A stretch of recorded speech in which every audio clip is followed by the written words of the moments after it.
Hello and welcome to the 72nd Bi-Monthly Breastfeeding Coalition's webinar. I'm Kinkini Banerjee, the Coalition Relations Director at USBC, and I'm so glad to welcome you to this session.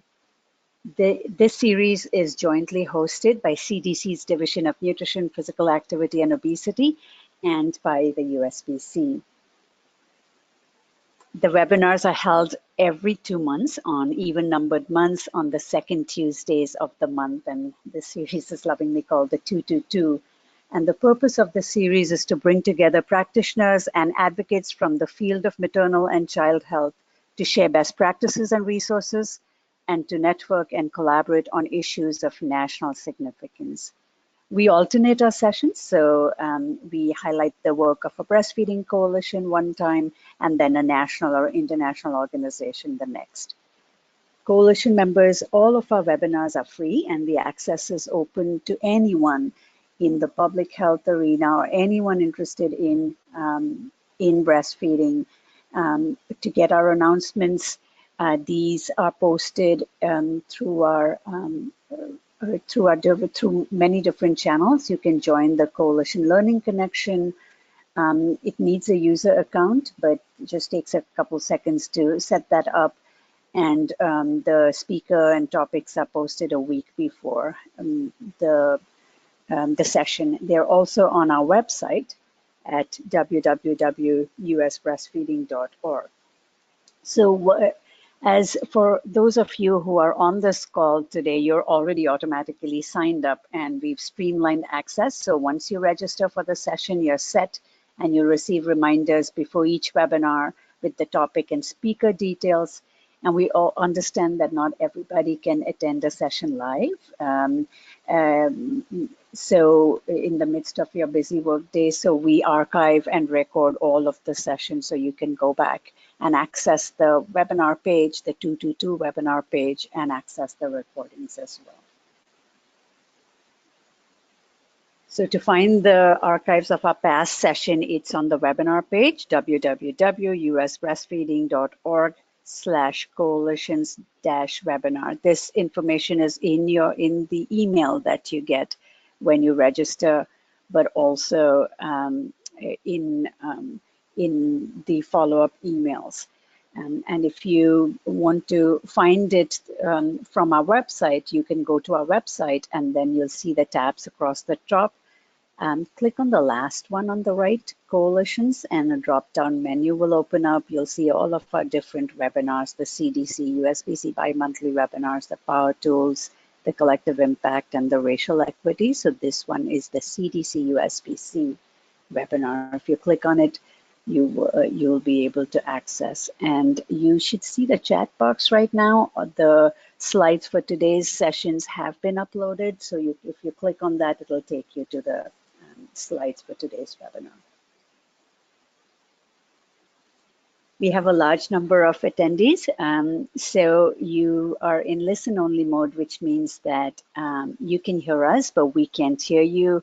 We want to make this session as interactive as possible given this format. So please do send us your comments and questions as well. We'll have about 10 to 15 minutes for Q&A at the end of the presentation, but you can send them at any time as they come up for you during the presentation. So you should see a chat box on your control panel. If you don't, the control panel might be minimized. If you see that orange tab with the white arrow, click on it and it'll pop back out.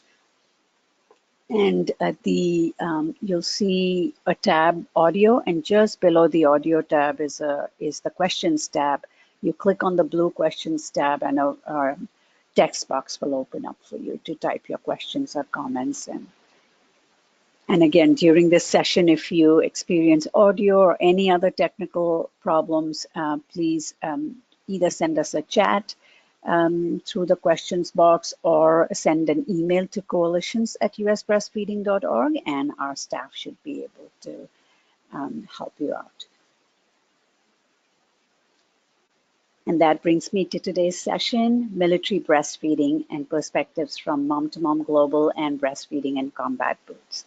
We're so glad to bring this session to you today. Mom Global is a worldwide network of breastfeeding support and advocacy for military families, and it's dedicated to providing consistent, high-quality lactation support through the local chapters and liaisons at U.S.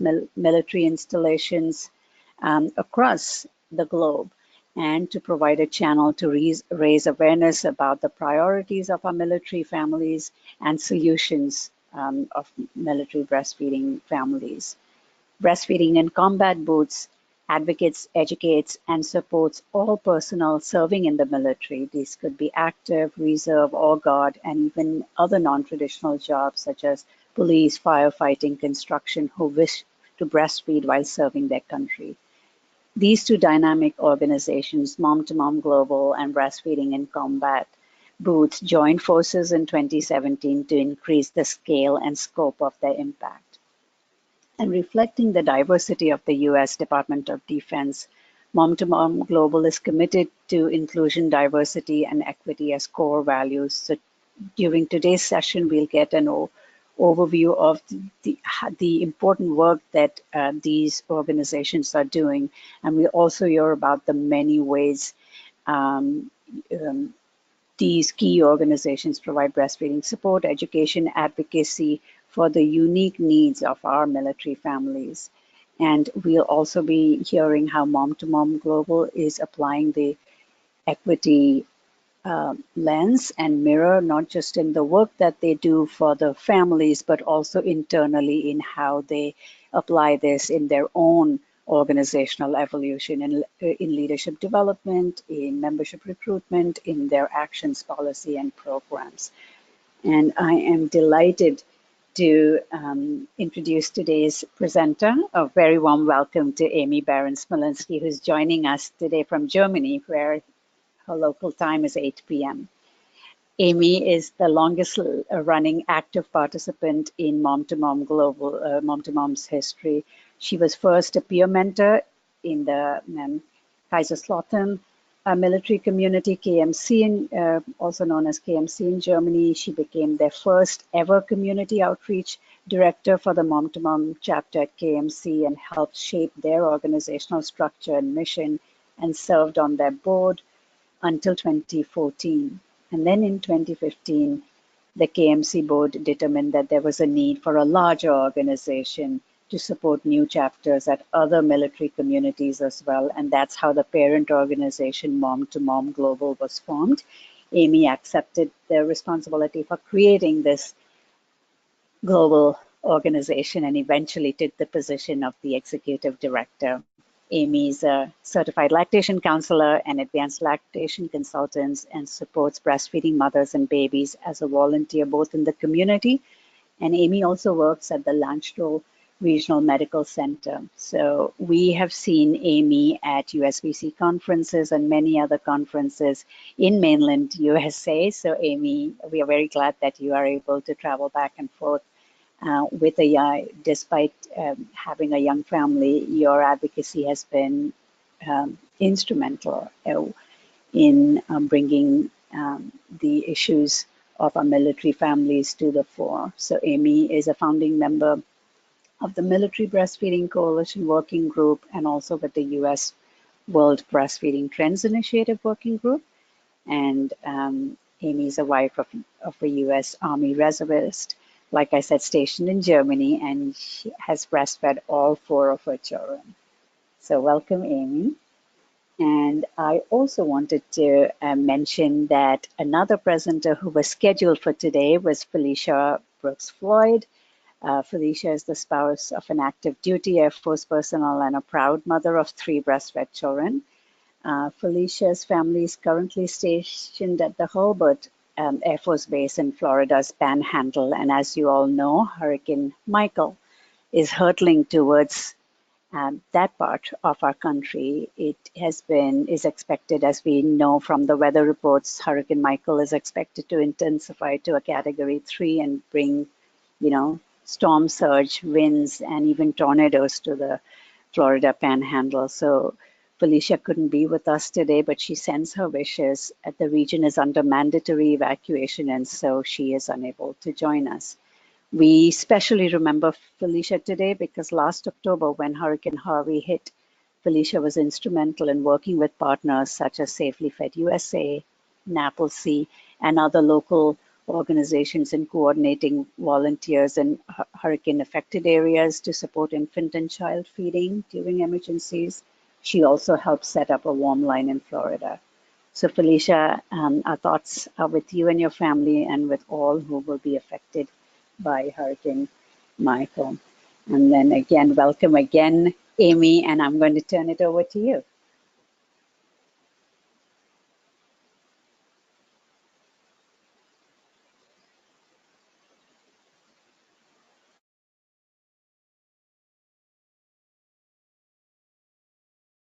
Amy, you might need to unmute your line.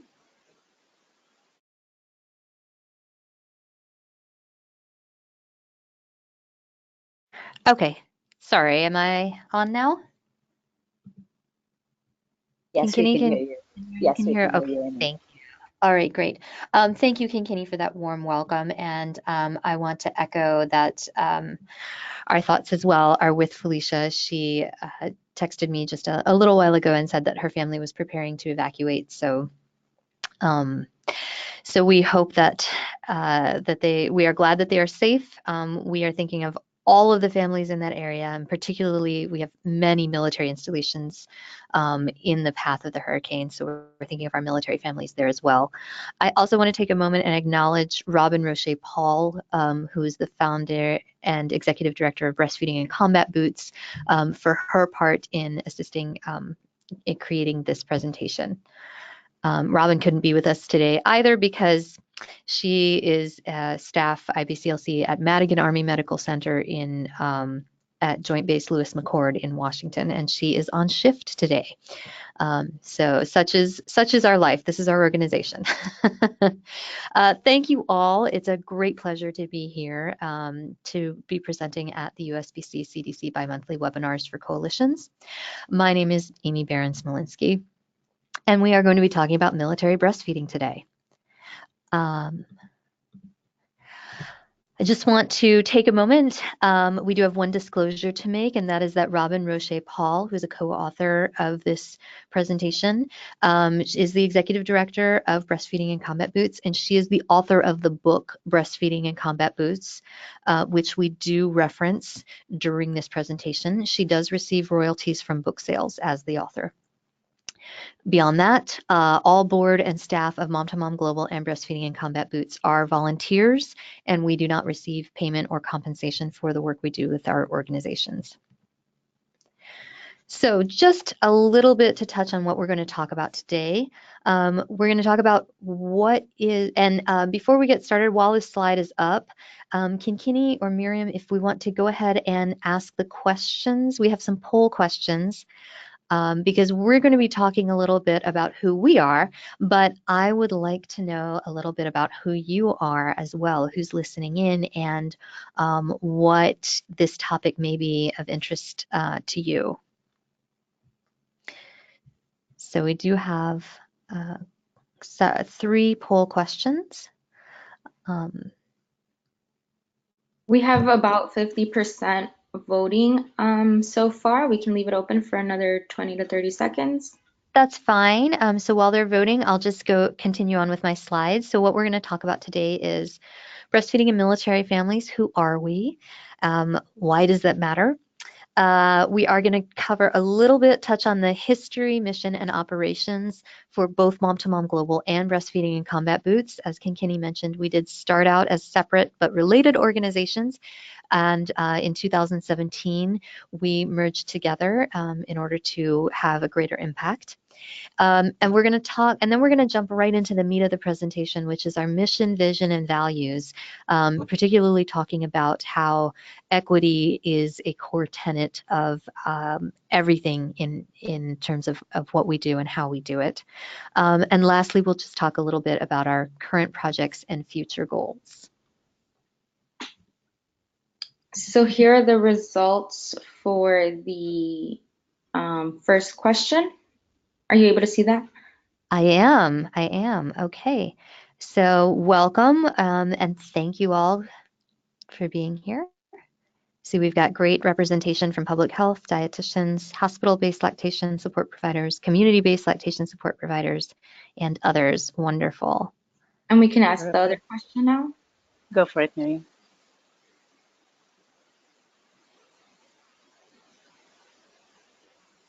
Okay. And this is great. As this question is up, I'm going to continue on with going through our slides and just talk a little bit about what are the unique needs and circumstances for breastfeeding military families. Breastfeeding, as we know, is challenging for any family. It's natural, but that doesn't mean it's easy. And it does come sometimes with obstacles. And even when everything goes great, it's just not easy to be a new parent and have a new baby, and both of you are learning to breastfeed. Now, what happens with military families is that all of that gets compounded by our unique circumstances.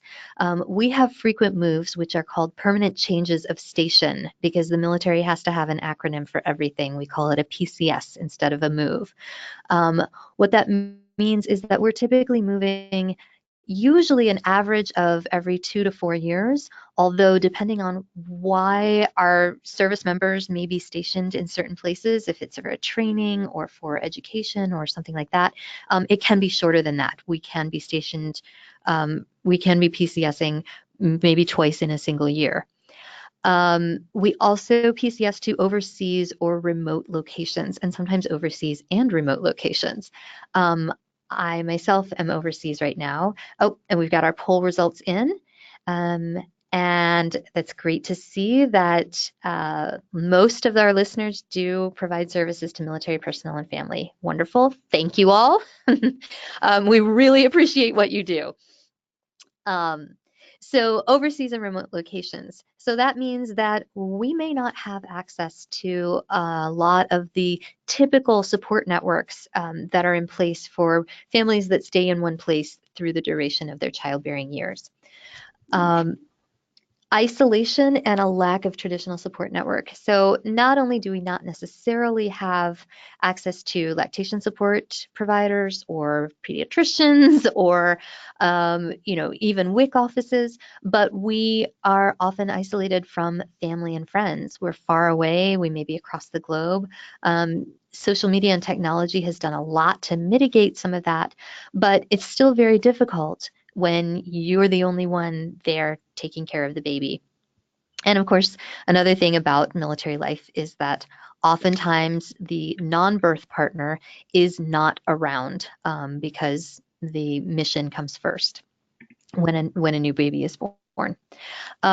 Another challenge is that our healthcare, or not always a challenge, sometimes a challenge, but just a difference, is that our healthcare is delivered through the TRICARE system. TRICARE is not an insurance system. TRICARE is a federal health benefit that provides healthcare services to military families.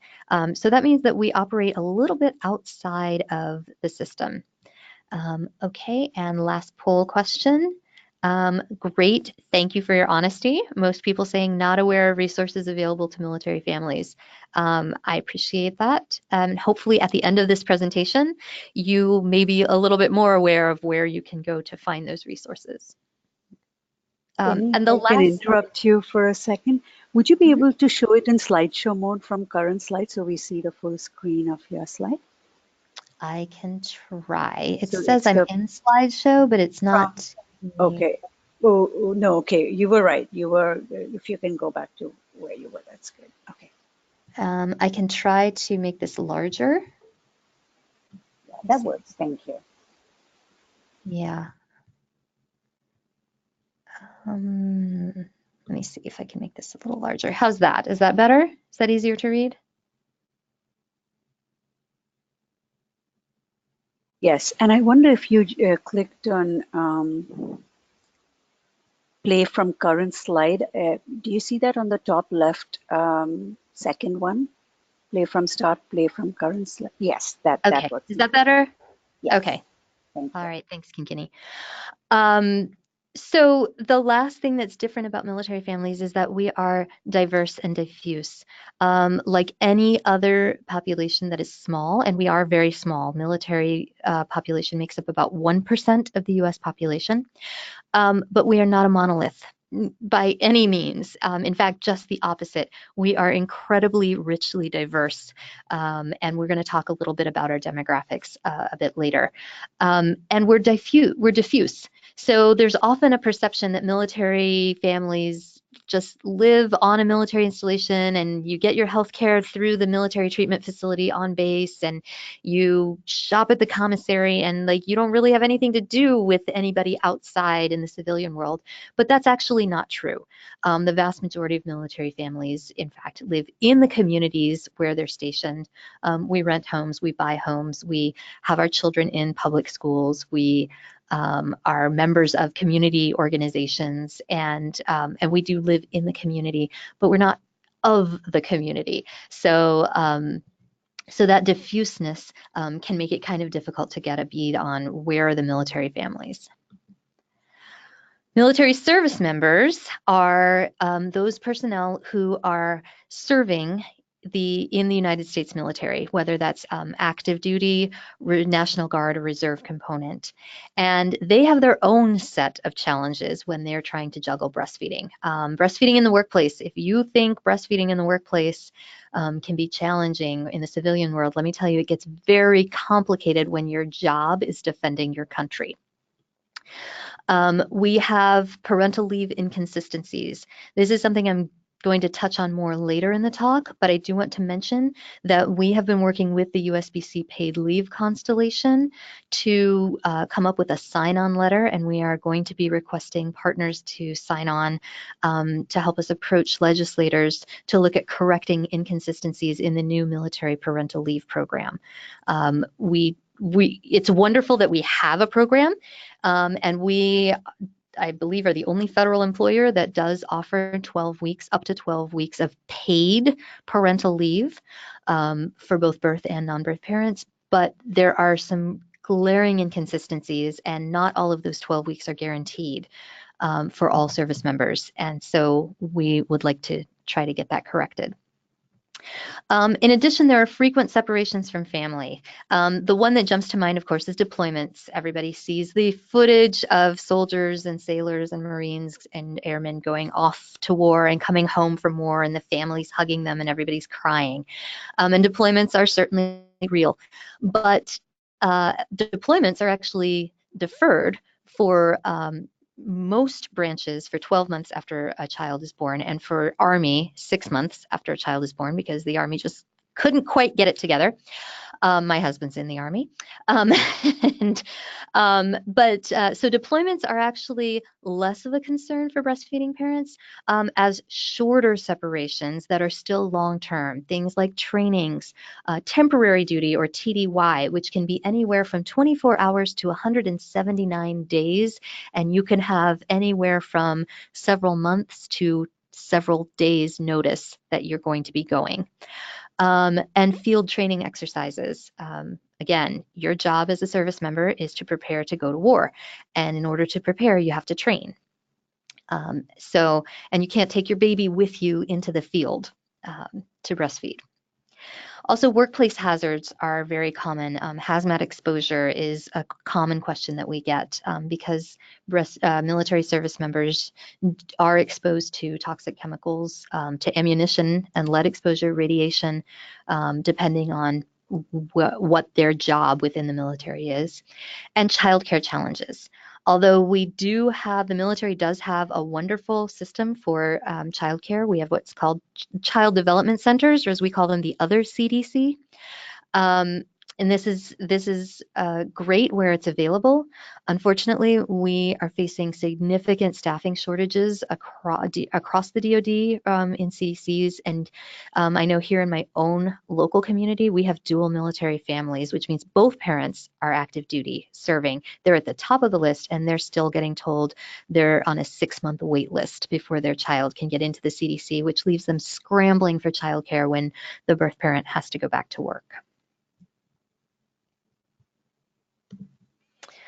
So I'm going to try to breeze through these real fast, but just a bit of history. Kinkini gave a great overview of MomtoMom Global History, which is is quite a bit of my history as well. But MomtoMom actually started at Landstuhl Regional Medical Center here in Germany in 1999 to address identified gaps for breastfeeding families stationed overseas. So in 1999, there was no Skype, there was no Facebook, there was no teleconferencing, and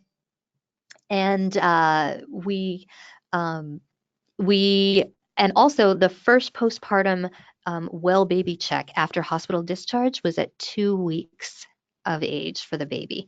And so what happened was we had staff at Landstuhl that noticed that there were a lot of mothers that were discharged breastfeeding and feeling good about it. And by the time they came in for that 2-week postpartum visit, they had just given up. They had no support. They didn't know what was normal. They didn't know where to turn. They didn't know what questions to ask or who to ask. And so 4 of our community members here, a neonatologist, his wife, who was a breastfeeding mother at the time, a pediatrician, and a mother-baby nurse, all got together and they developed the Mom-to-Mom Peer Mentor Program. And the idea was that if you, once you had a baby, you could request a peer mentor at any time from pregnancy through weaning, but that you would be assigned a mentor during pregnancy who would talk with you and then would be your go-to person for questions and support as your peer supporter during those critical first few weeks while breastfeeding was being established. And this model sort of hobbled along as always happens in the military. All 4 of the founders left the area within a few years of getting this program up and running.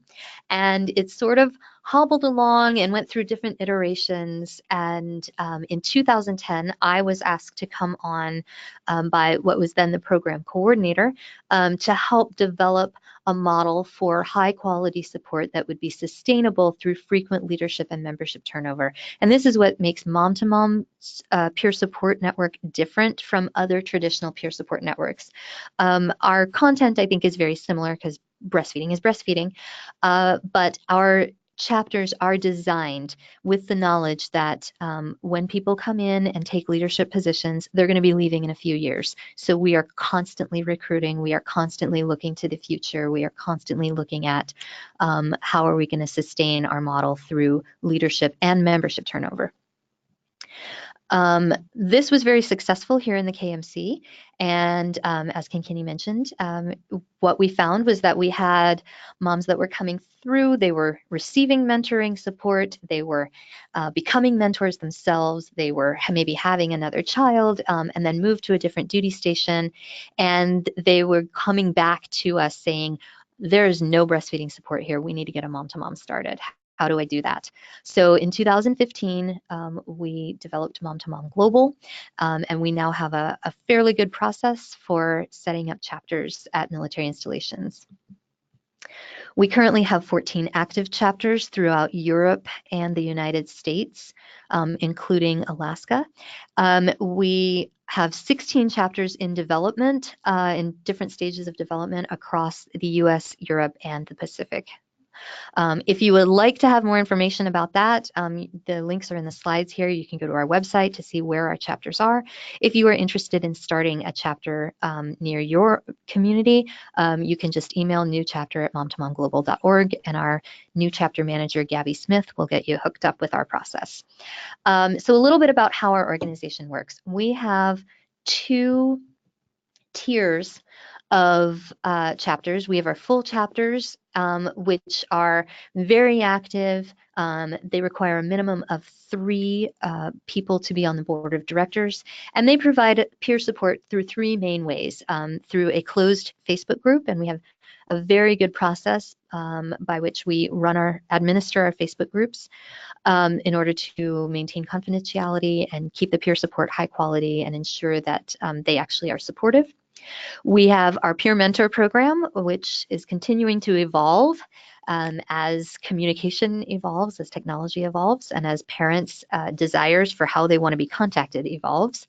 And we have regular in-person group support that happens at our full chapters. Now, that's up to each local chapter to decide what that means. Some chapters meet weekly, some meet monthly, some meet every twice a month, and they each determine their own format. So some are very sort of didactic and educational and have guest speakers, and others are more casual and laid back and have food and toddlers crawling all over the place. Whatever the community needs, that's what we want to support. And then we also do a few other annual events. We participate in Big Latch On and Black Breastfeeding Week. We do open houses and membership drives. Each chapter operates on their own operating budget. Some chapters, many chapters in fact, operate on a budget of $0. Some chapters operate on a budget of about up to anywhere from, $1,000 to $5,000 per year to sustain their activities, depending on how active they are and how ambitious they are in their communities. Our ambassador chapters are typically happen in one of two scenarios. Either they are in communities where there's a military presence, but there's so much breastfeeding support that it would be really redundant to have a breastfeeding support group just for military members. A great example of this is San Diego. We do have a MomtoMom San Diego. That's an ambassador chapter because there's wonderful breastfeeding support in San Diego. Or ambassador chapters happen because we have someone come to us and say, I really think my community needs a full chapter, but I don't know where to go to find people to join me in helping to build a full chapter. So then in that case, they start as an ambassador chapter and then they grow into a full chapter as they're able to identify and recruit volunteers. An ambassador chapter can be as little as one person. It can be more. And the ambassador chapters typically only provide online support via our Facebook groups. Ambassadors are expected to be a community liaison to breastfeeding in their own communities, between the military communities and their own communities. So what does that mean? It means they need to know where are their breastfeeding coalitions, where are their local support groups, where are the birthing centers, where are the doulas, to be able to connect military families moving into the area with the resources that they may need. Now, a little bit about breastfeeding in combat boots. Robin Roche-Paul, who is currently an RN and IBCLC, and is a veteran of the U.S. Navy. She was an aircraft mechanic in the Navy, founded Breastfeeding in Combat Boots based on her experience as a breastfeeding service member and developed during her training and expertise while she was studying for and qualifying for the IBCLC. She identified the need for support specific to the needs of breastfeeding service members and also identified the diversity of experiences within the military. And here we talk about some of our demographic, officers versus enlisted. We have administrative positions versus field work, hazmat exposure, physical fitness standards, and all of the challenges that go along with breastfeeding while you are on active duty service. And in 2009, Robin published the book, Breastfeeding in Combat Boots, and established the Facebook page as a means to provide virtual support to breastfeeding service members. Currently, Breastfeeding in Combat Boots operates primarily online, and we are a huge online community for military service members who are breastfeeding. The book and website are the definitive source for information on breastfeeding and military service. Our blog covers all kinds of topics related to military breastfeeding. And we have a large online community and social media presence, and by large, I mean over 20,000 followers through Facebook, Instagram, and Twitter. This is a great place for military service members who are navigating breastfeeding to connect with each other, to offer peer support, to gain peer support, to learn what are the resources available to them and what are the regulations and what are the requirements for both them and their command structures. This also provides the opportunity for rapid response to breastfeeding controversies on military installations. And I'm going to knock on wood, as I say, we've been very fortunate and we haven't had any controversies in about a year and a half. So hopefully that's a harbinger of better acceptance of breastfeeding within military culture. So in 2017, Breastfeeding in Combat Boots merged with MomtoMom Global so that we can pursue joint operations under one EIN and one 501c3 status. Our missions are separate and discrete, but there is a lot of overlap, and we just felt that we could really support each other well by officially coming together to work together. We have a joint social media admin team of 13 members, actually no, 14, we got a new one today, including our social media manager, and plus our MomtoMom Global Outreach Director, Maria Batye, who is a Coast Guard wife, myself, and Robin. And that team works together to manage 3 Facebook pages. So we have MomtoMom Global Breastfeeding in Combat Boots, and we also have one that is called Military Breastfeeding Network, just because we discovered that's more searchable in Google searches, plus Instagram and Twitter accounts for both organizations. Plan for the future, we are working on MomtoMom in Combat Boots, which is a program that would marry the MomtoMom structure of peer support at local installations with the content from Breastfeeding in Combat Boots to be able to create peer support structures, peer support chapters for military service members that could either stand alone or could work in conjunction with MomtoMom chapters.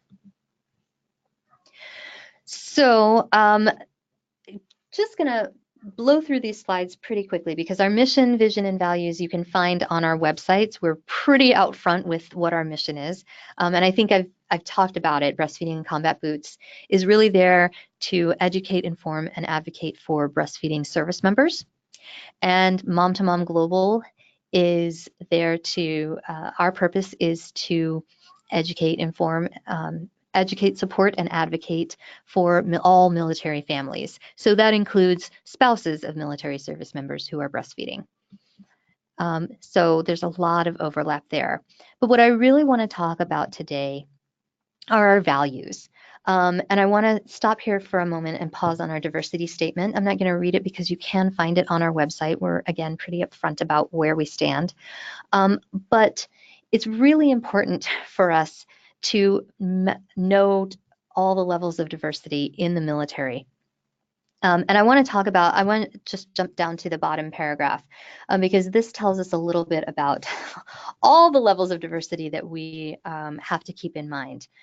Position, military rank, service branch, gender, race, creed, age, sexual orientation, national origin. We do have both service members and spouses that are not American citizens.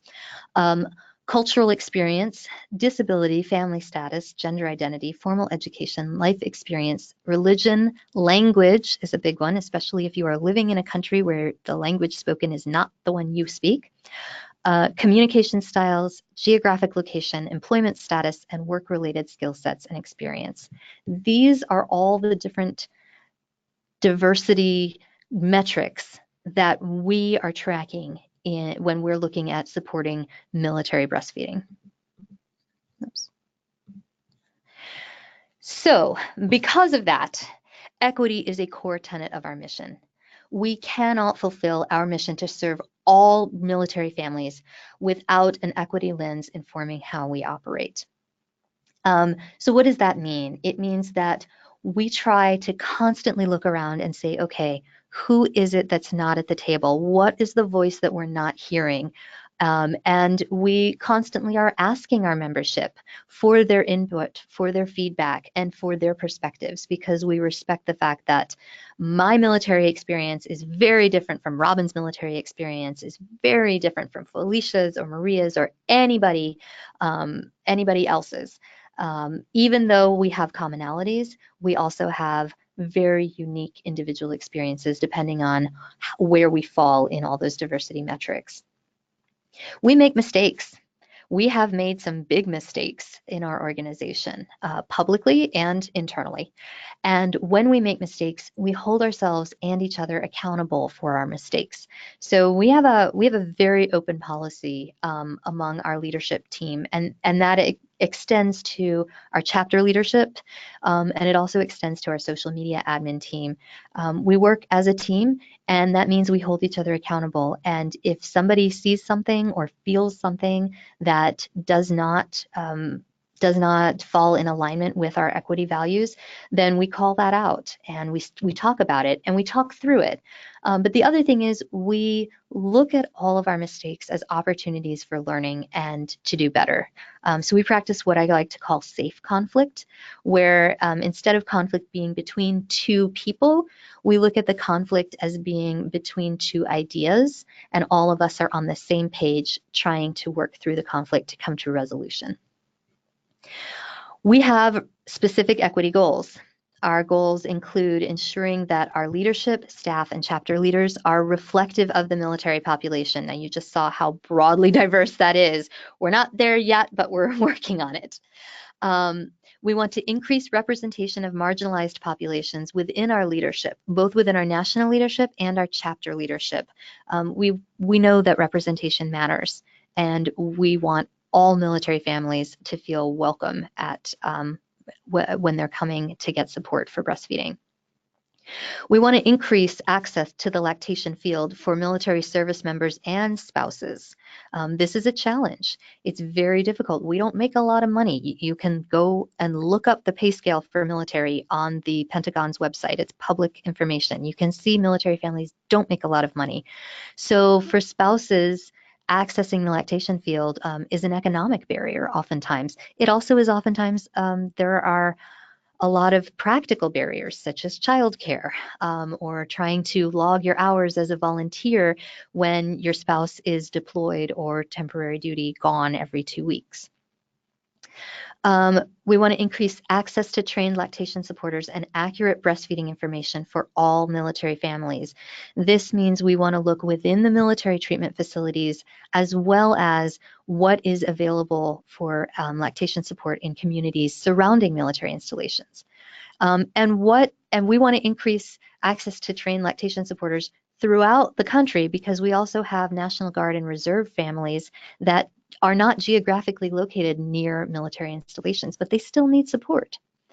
And we want to provide a respectful and culturally appropriate environment for every member of our organization to be supported in meeting their individual breastfeeding goals.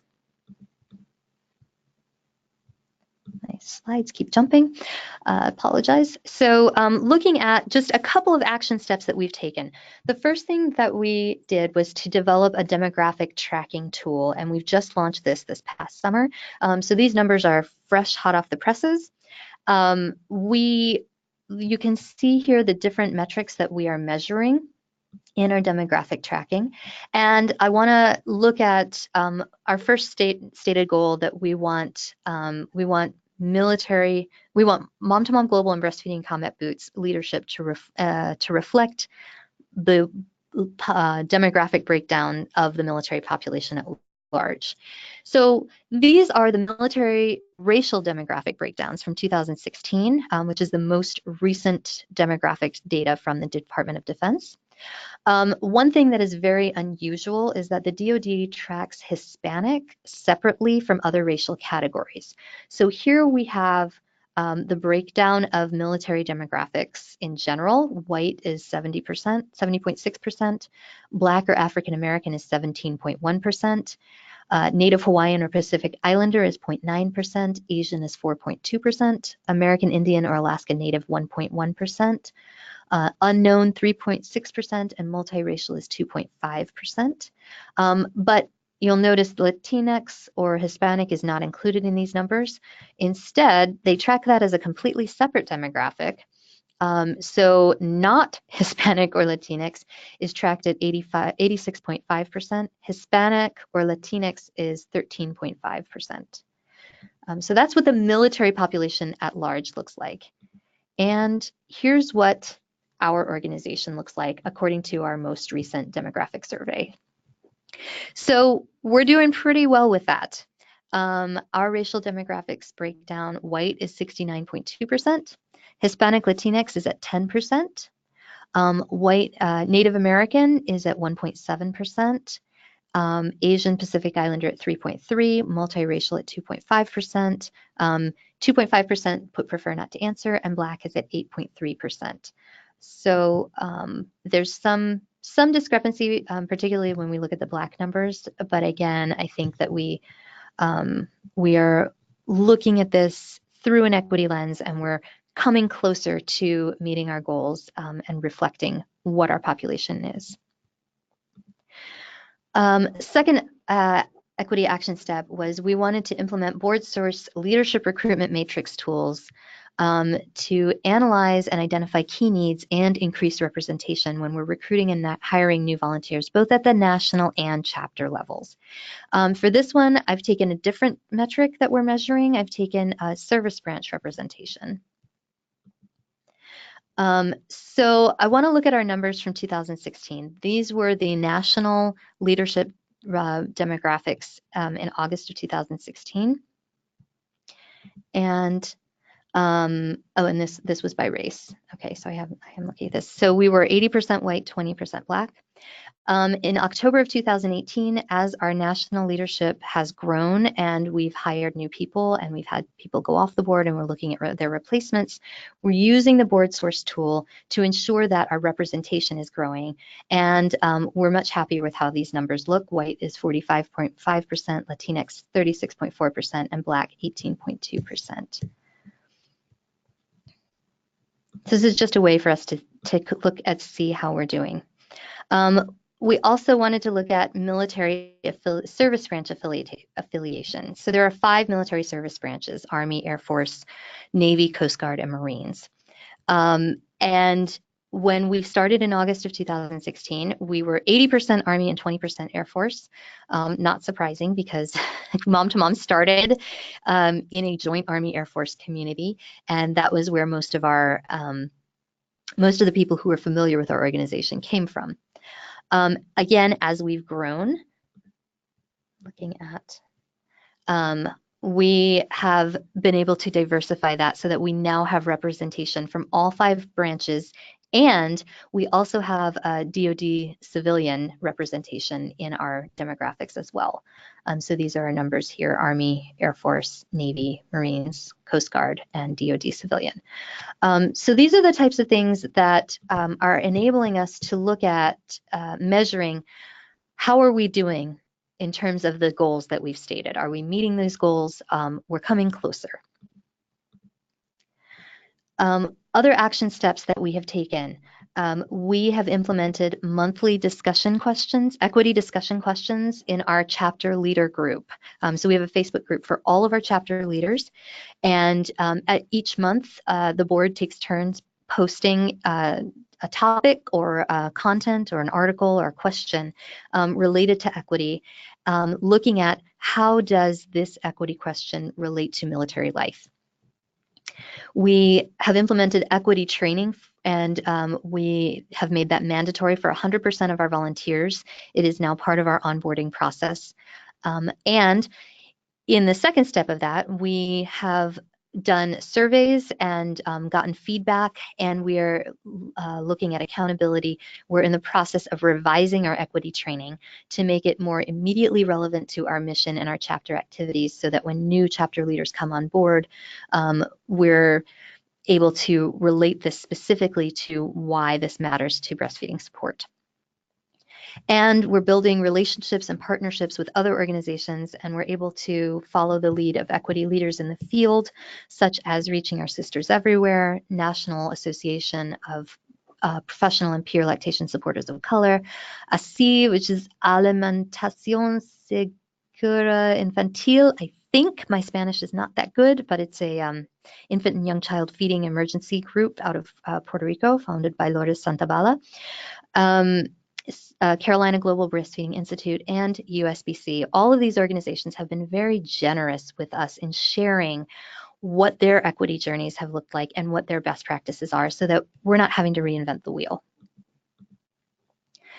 We apply an equity lens to our social media marketing and outreach.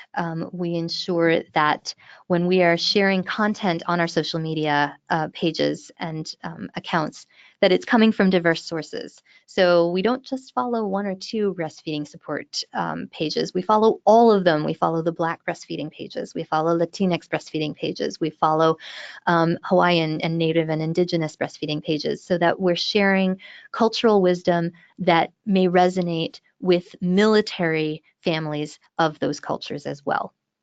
We ensure that our online and printed materials use photos that are representative of the diversity of military families. So it's not just white women and babies.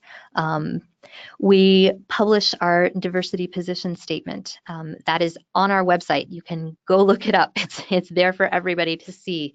We want to be held accountable to that. So we want to put that out there and say this is where we stand. And we take a stand in moderating comments. We have to balance this against the military's requirement for nonpartisanship. And of course, as a nonprofit organization, we are also nonpartisan. But we have decided collectively as an organization together, and our MomtoMom Global Board and Robin have been unanimous on this, that we will be taking a stand in favor of diversity, in favor of equity. We will be sharing information that lifts up equity, and we will be moderating the discussion and the comments, and we will be taking the heat for that when those questions come up, because we want to open the door to discourse. We want to encourage discussion around equity. So looking ahead, I'm going to go very quickly through this so we have time for questions. Our immediate priorities, I mentioned before, our military parental leave program. Through the paid leave constellation, we have developed a sign-on letter that is going out through paid leave for approval this week, and we hopefully will be sending it out to our USBC partners and putting it out on our social media within the next week or 2. We're seeking co-signers to request that legislators fix the gaps in the military parental leave program.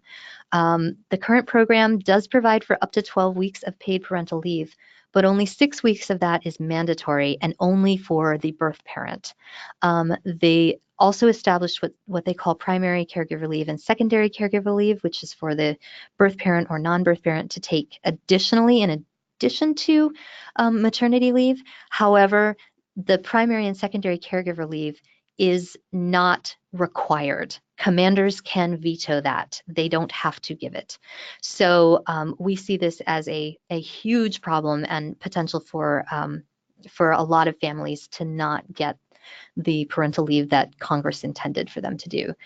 We have more information about that. I'm happy to talk with more people about that, either in the questions section today, or you can email me or get in touch with us directly afterwards, and I'm happy to talk with you more about that. We also are working on the 2nd edition revision for the Breastfeeding in Combat Boots book to reflect the rapid progress made since 2015 when we saw the implementation of new military breastfeeding policies in all 5 service branches. So we've actually had a lot of progress, and we need to update the book to reflect that.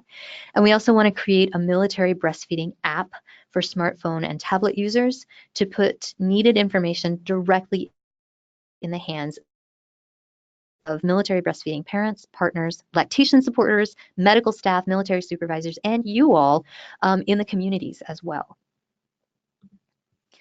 Short-term goals, I mentioned MomtoMom in Combat Boots. We're working on that. We want to continue to address barriers to access to lactation training for our chapter leaders and volunteers. It's very hard to ask our people to pay $500 or $600 or $700 for a lactation training program that they're then going to volunteer for us to use. So we're looking at how do we mitigate the economic barriers there. We are always looking at securing our funding. We have a corporate sponsorship program that funds our operational activities, and we want to update, revise, and expand our equity training at all levels throughout the organization. On our long-term goals, we're continuing to expand our advocacy at national, state, and local levels, and within the military structure. We would love to work with breastfeeding coalitions at all levels to do that. We want to increase visibility and recognition of Breastfeeding in Combat Boots as the resource for breastfeeding service members. We want to increase chapters at military installations worldwide. My goal is I'd love to have a MomtoMom at every military installation. And we're working on developing long-term financial stability planning through a capital campaign, through grants and other funding sources. And always our goal is to continue to center equity in all our actions to carry out our mission to provide accurate, up-to-date breastfeeding support, education, and advocacy for all military personnel and families. And with that, I'm going to conclude, and if there are some questions, I think we have a few minutes left to take questions. Right. Thank you so much, Amy, for that incredibly powerful presentation, and just brings to forth that the needs and the issues are so complex and so nuanced. So many takeaways. Where do I even start? But just the thing that you said about a vast majority of our military families are so diffuse and spread out and live in communities. So there's the onus is on all of us in our communities to be reaching out, whether we are a local coalition, a state level coalition, or community group, to be reaching out and reaching out to military families. And if we don't have representation in our coalitions, that needs to be important. But what you said about your chapters, whatever the community needs is what we provide. So important. And just looking at that vast array of diversity metrics that you keep on your radar and tracking, and that is a testament to why you can see the representation in your leadership and membership happening. So just incredible work. So thank you again, and we do have questions. Let me just get to those. Do you have a metric of like a general amount of military moms who breastfeed? And I'm guessing, either did you mean active duty or families? If we talked about families of or military moms, let's say, who breastfeed, how does that compare with the general population? That is an excellent question. There is a little bit of research out there. I believe there was a study done in 2016 that looked at military breastfeeding initiation and duration rates from electronic health records. So it was a retrospective study, and we are fairly close to US national CDC rates. So I believe we have over 80% initiate breastfeeding, and then the number drops off dramatically. Interestingly, I did just see a study cross my desk, and I don't have it. I think we shared it on our Facebook page, so I'll have to go back and look it up. But I do think that we did just see a study that demonstrated that since the first iteration of the military paid parental leave program, the Force of the Future initiative, which gave 12 weeks of paid leave to all service members who gave birth, we have seen an increase in breastfeeding duration rates at the 3 and 6 month mark. I don't know what those numbers are off the top of my head, but I can look that up and share that study. I can provide that information to you, Kinkini, so we can get that information out so you can see. But yeah, we were like, oh wow, look at that! Paid leave means greater breastfeeding duration rates. That's a really good one. Mm-hmm. Yeah, and we'll make sure that as your action opportunities come up, that we disseminate that, we get on it and disseminate it widely through all of our channels so that our network is able to support that. This is paramount, the paid leave, and just the nuances, like you said, of the parity and the positions and how that plays out. So important. We are getting a lot of comments about what an excellent presentation is, about 4 or 5 questions differently framed, but about how civilian allies can be working better with military families. So how can we in Um, rural areas or others reach out more and That is a connect? great question. That's my favorite question. Thank you all for asking that. And thanks to everyone, because I know if 4 or 5 people are asking it, that means a lot of people are thinking it. So it can start very simply. We both started as grassroots organizations, Mom to Mom Global and Breastfeeding and Combat Boots. And so we always look at what's the simplest thing. So the simplest thing is ask on your intake forms. Track, are you helping military families? Is this a military family? You won't know unless you ask. And that can be part of the demographic data that you collect on your clients or your patients or whatever the situation is. It's just putting the question out there. Is your family a military family? And if so, is the breastfeeding parent the service member or are they the spouse? From there, you can, I would say, reach out. Definitely reach out to us.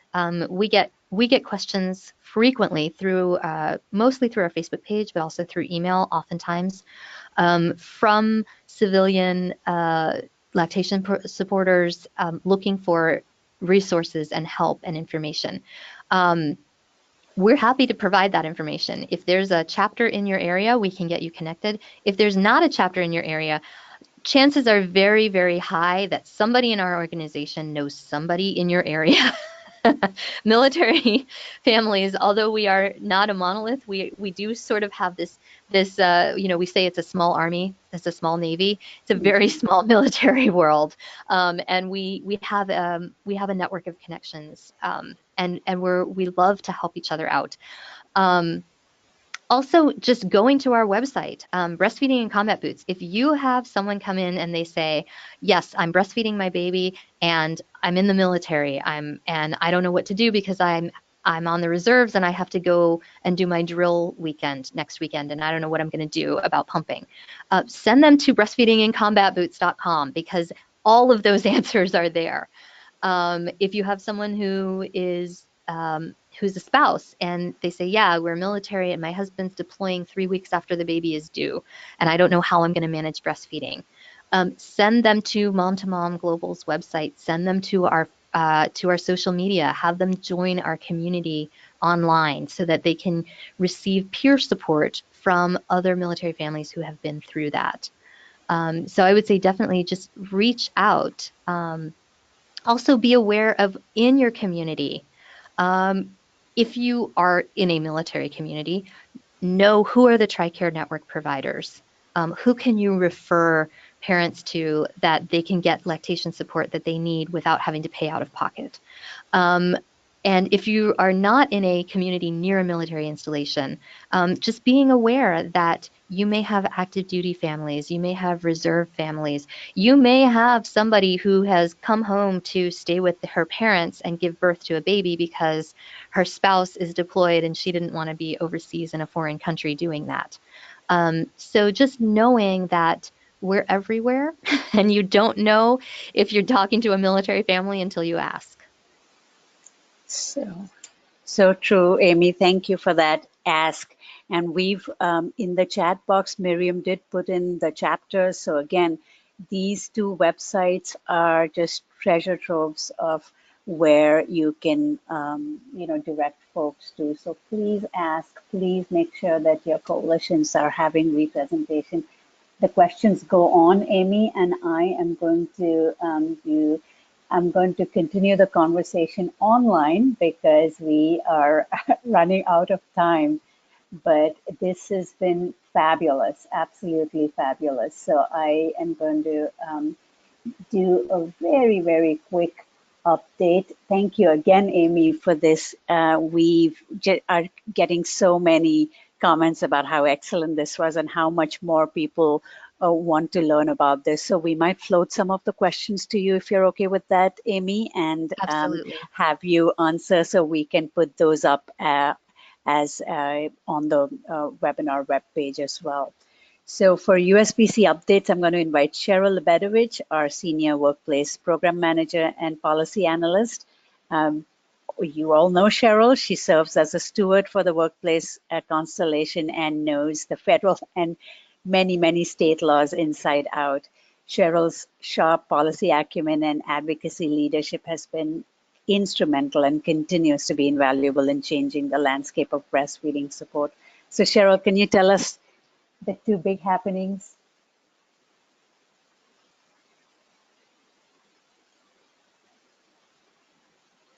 Miriam, you might have to unmute Cheryl's line.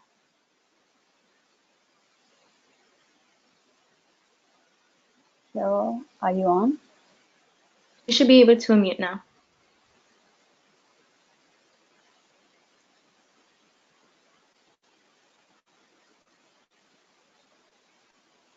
Cheryl, we can hear Hi you now. everyone, now I'm unmuted, sorry. Yep, so the big update is many of us are aware of the Office on Women's Health hosts this incredible resource since 2014 called the Supporting Nursing Moms at Work Employer Solutions resource. It was a compendium of more than 100 examples of businesses around the country that had found real, creative, innovative, simple solutions to meeting the needs of both their businesses and of their breastfeeding employees. It was searchable based on industry, based on the specific types of time or space solutions that that business was looking for. Unfortunately, just last month, or in late August actually, the Office on Women's Health did a significant revision of the resource.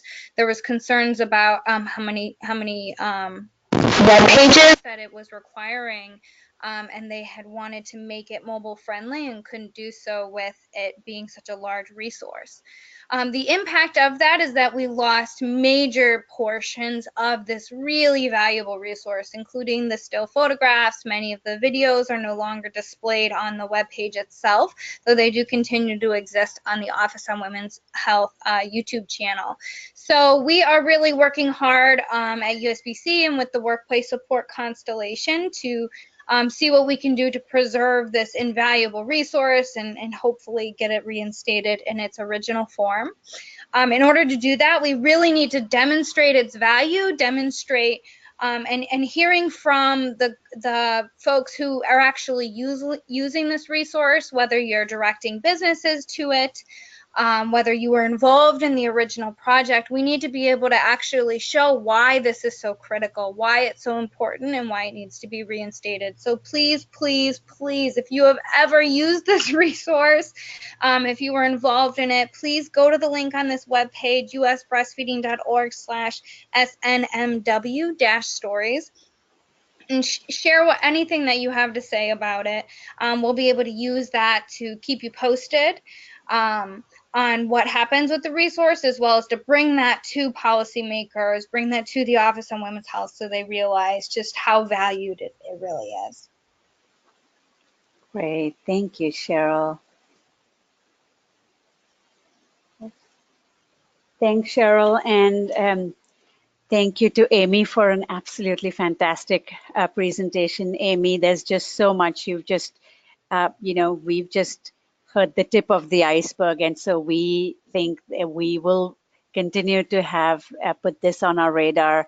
We'd love to invite you again so that we can hear updates from you, and we will be connecting with you and making sure that our network is poised to advocate for military families when you give us the signal. So again, be connected with us. Thank you very much to our participants today who came in. Thanks for all you do. Hope you can stay connected with USBC and do complete the evaluation forms, because we actually listen to what your needs and topic interests are, and we bring you speakers based on what you tell us to do. So you can also, if you complete the evaluation, you can download a certificate of attendance as well. So thanks for all you do. And until next time, I'll see you again. Bye-bye.